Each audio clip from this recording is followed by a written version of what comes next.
In this problem, we are given the formula for the transverse displacement of a transverse wave as given to us by this formula, where we have the amplitude of the wave is 0.021 meters.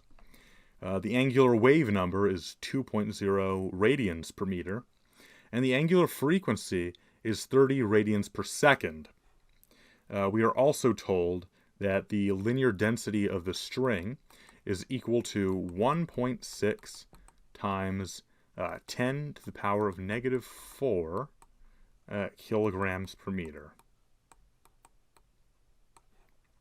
Now, part A of the problem asks us to find the wave speed of this transverse wave.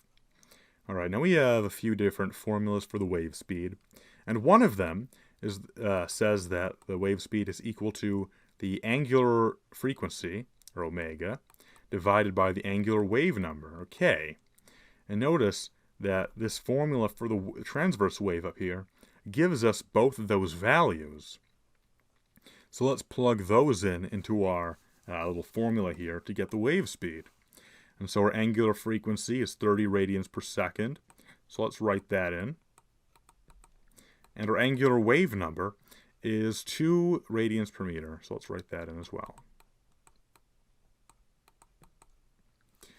And plugging this into our calculator or doing this in your head, whichever you prefer, we get a wave speed of 15 meters per second. Pretty simple part of the problem. Part B of the problem, however, asks us to find the tension in the string. All right. Now we have another formula for the wave speed that does incorporate the tension in the string and also incorporates the linear density of the string, which the problem gave to us earlier. So that is a clue that we will have to use the formula that says that the wave speed is equal to the square root of the tension in the string divided by the linear string density. So now let's rewrite this formula in a way that solves for the tension on the string so that we can more easily use the other values we have here to find the answer here. So first, let's get this radical out of the way. Let's square both sides. Squaring both sides, we get the wave speed squared is equal to the tension in the string divided by the linear string density.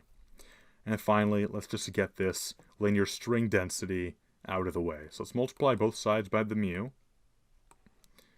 Let's do it on this side as well. And they'll cancel out on this side. So I'll just end up with a formula that says the tension of the string is equal to the linear string density multiplied by the square of the wave speed. Perfect. Now we have a formula for the tension of the string in terms of values we're given. We have the linear string density, which is given to us as 1.6 times 10 to the negative 4th power of kilograms per meter. And it's multiplied by the wave speed squared, which we found in part A. It's 15 meters per second. So let's plug that into our little formula here.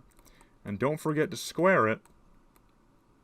And plugging this into our calculator, we get a tension in the string of 0.036 newtons. And that is the tension of the string.